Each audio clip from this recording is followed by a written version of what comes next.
Hey everyone, it's been a while. I actually recorded some, but I just decided not to post any. Made more like a personal blog, I guess. You could access those files though if you sign up for understandmymedicare.org as a Medicare advocate agent. But alas, today's topic at hand. As you know, I do all sorts of things. And one thing has been kind of, I guess you could say, emanating or kind of really being one of those things that has a lot of people around me talking. And not just my clients who are obviously senior citizens, but people around my age and people who are a little bit older than I. And that is about annuities. I did a video recently about annuities and kind of like the pros and cons of annuity, like both sides of the coin kind of a video. But an annuity is something that's really, really interesting, especially for agents to talk about, because as a financial planner, someone who has their securities licenses and can do investments, annuities seem like a crippled version of an investment. But in actuality, an annuity is not an investment at all. An annuity is a guarantee. So kind of like how as a securities licensed person can sell bonds, right? Bonds, debt instruments, things like corporate debt, U.S. treasuries, municipal bonds, things of that nature, preferred stock, things that pay out regular interest payments and have the principal secured. And that's pretty much what an annuity is. Then you can kind of get flavorful and have like fixed index annuities, fixed annuities, multi-year guarantee annuities, and those are annuities that pay a guaranteed amount for a set period of years. And then there's of course the most common type of annuity that people think about is immediate annuities, where you would take out a lump sum of money from your 401k or your bank account, you pay to the insurance company, and the insurance company would pay you for the rest of your life. So those types of things are annuities. And because the market has been so nice to us recently, and really even from the side that I play, which is I'm short volatility, which hasn't been a good trade for the last month, I'd say. There was some relief days, but unless you got out of the trade fast, it was pretty bad. Anyway, I think it's good to talk about these types of things and understand them to a point where you're able to dispel a lot of those kind of blanket negative statements, and not frame it in a way that is appealing, but frame it in a way that makes sense. Frame it in a way of a two-party kind of a system, two different sides of the same coin. I'm just going to take one example that a lot of people, frame in a negative light is annuities. There's a lot of fees. Seem like life insurance, but we'll stick with annuities. There's a lot of fees in annuities.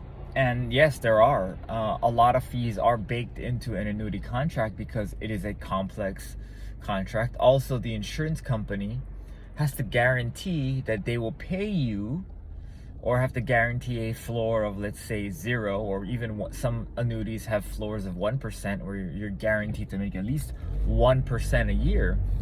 The annuity company has to find a way to generate that type of revenue so that they can provide you with this guarantee. Also, they have to have all their ducks in a row because they have to go through the state insurance commissioner. They have to show that they have enough capital on hand to service all their insurance contracts. They have to show that they have, well, it's not exactly 1-to-1. It's like a ratio of how much they have to pay out versus how much they have to carry in in assets, monetary assets. They also have to employ and have a whole bunch of people working. They have underwriters, they have product designers, they have administration staff, operations staff, agents, right? So it's a rather large transaction. It's kind of like when you go to the bank, right? When you go to the bank, so it's an operation. It really is. So for an annuity contract, it does cost a lot, and that's why there's a lot of people who make this thing work. From a consumer standpoint, though, from the person who is getting charged all these fees, fortunately, much of these fees are already built in to the product features. What I mean by that is, we're not paying, like of our, let's say we made 10%, of our 10% gain, we're not paying out like, 1% to this person, 3% to this person, 1% to this person, and we end up with 6. It is explicitly mentioned, written in the contract, that your return is based on the performance of an index, let's say for a fixed index annuity, 0 to 6%. And if the market does over 6, we'll give you 6. If the market does anything under that, we'll just match it or give you a percentage of participation. And if the market goes negative or zero or negative, we won't take any money from you. Your principal is safe and secure. And that's what you see as a customer, or as someone who is presenting this to their customer. This is what you would see on the application, product brochures, product specifications, whatever, right? They don't see any of that other stuff that goes into it. But that's okay, because so long as they agree to the terms of the contract, then they don't need to worry about the fees, because those fees aren't charged to them. They're already built in, baked into the policy. Now, yes, I will say it's complicated. It is. But let's take another product that's similar, right? Like a stock. So stock, well, yes, there's no quote-unquote fees with buying and selling the share price, but you are exposed to all types of other risks. Right now, if you're invested in the stock market, even though your stock has nothing to do with Russia or Ukraine, you're probably down at least 10%, right? Because we have your stock price in the US market, which is facing a heavy inflation, stock market is down, right? So there's all these kind of things that come into play when you have pure equity. And those are risks that I personally myself understand, yet I take them, right? Many people do not understand those kinds of risks and take them. And I feel like a lot of people have discounted the fact that, yes, an annuity is transparent in the case of what the customer gets. Stocks, on the other hand, are very, very unclear at what the risks are, meaning how much you can get. I know as a financial advisor, because I am one, all stocks could go to zero.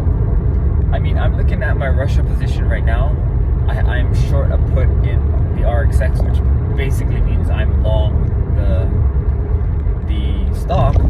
It was trading at 26 just 2.5 weeks ago. It is now trading at 8. It's probably going to open this morning below $7.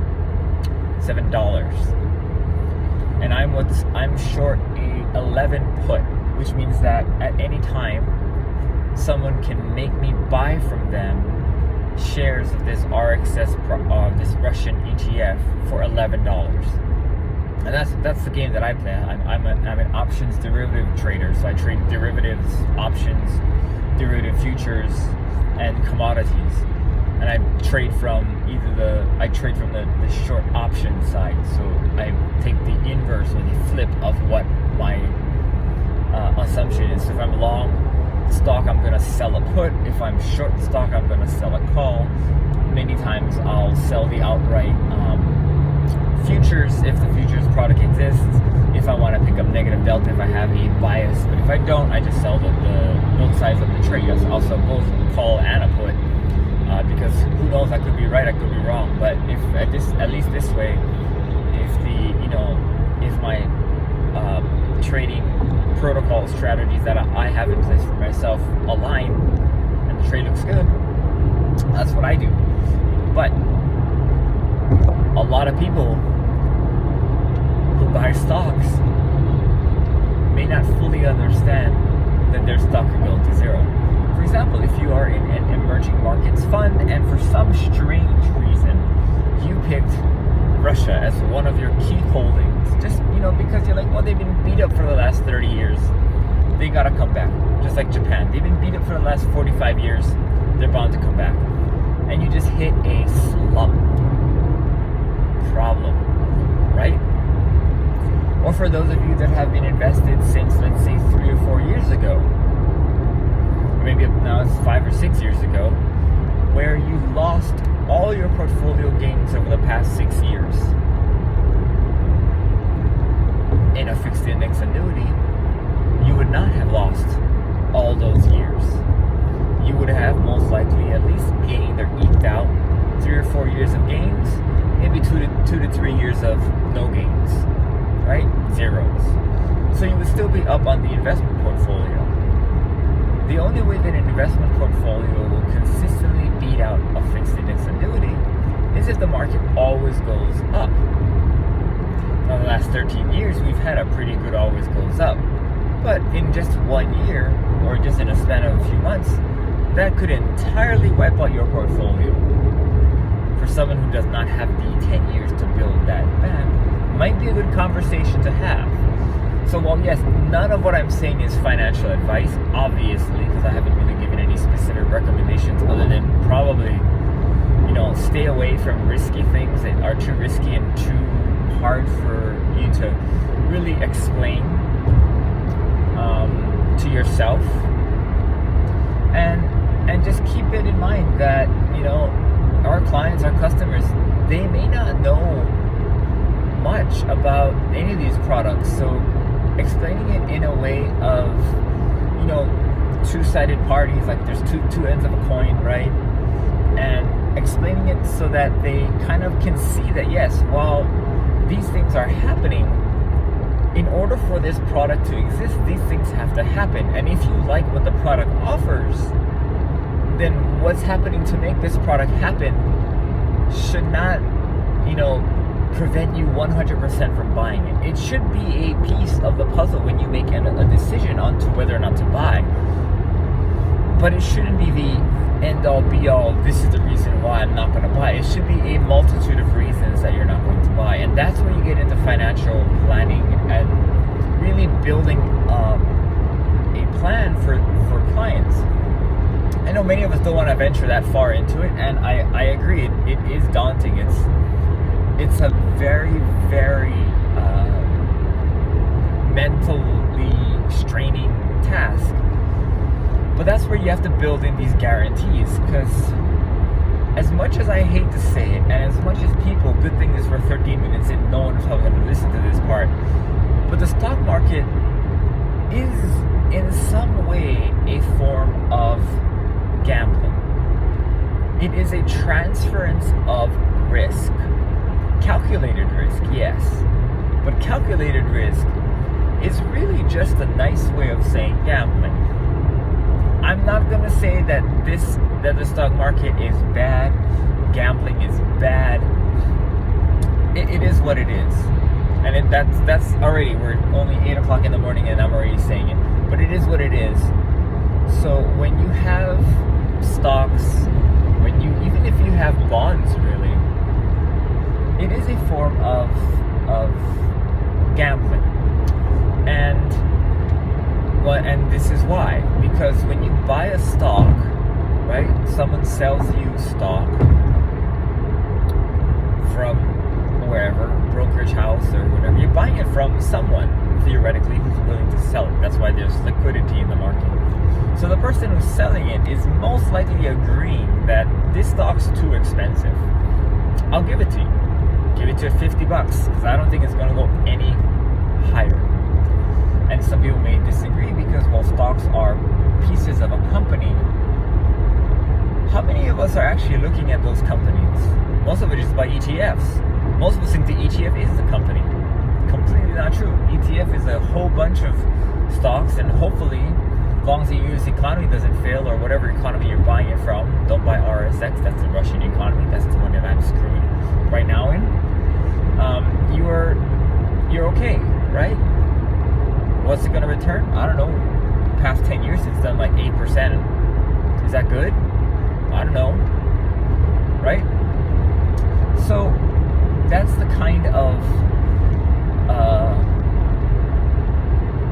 I guess you could say money or financial resources and tools that people have. So if you could show them some kind of a tool that provided guarantees, but yet also provided some upside, but more importantly provides these guarantees, that, my friends, is what's going to be valuable. That, when all of their stocks are tanking, they just lost $100,000 overnight, and you just say, well, your $100,000 that you put in the annuity is doing just fine. And I know you wanted to put more in, but right now, I'll be honest, unless this is a safe spot where you can say, you know what, I can't take any more pain, I really should have looked at my risks calculation and how much of a hit my portfolio could take. I should have been a bit less aggressive. Then you can say, well, if that's how you truly feel and you want to get more secured, guaranteed income, lower income but guaranteed income, then I can help. And I can provide that safety and security net that you need so that you can always pay for your, necessities and always know that there's going to be money coming in. I can help you find the insurance carriers that provide not only a good solid rate, but also have a great company that will be around for hundreds of years, like many insurance companies have been, longer than many of these stocks that we're trading in the market that have only been up and running for 3, 4, 5 years, right? We can help you there. With that said, enjoy the rest of your day. I hope this video makes it to YouTube, and we'll see you in the next one.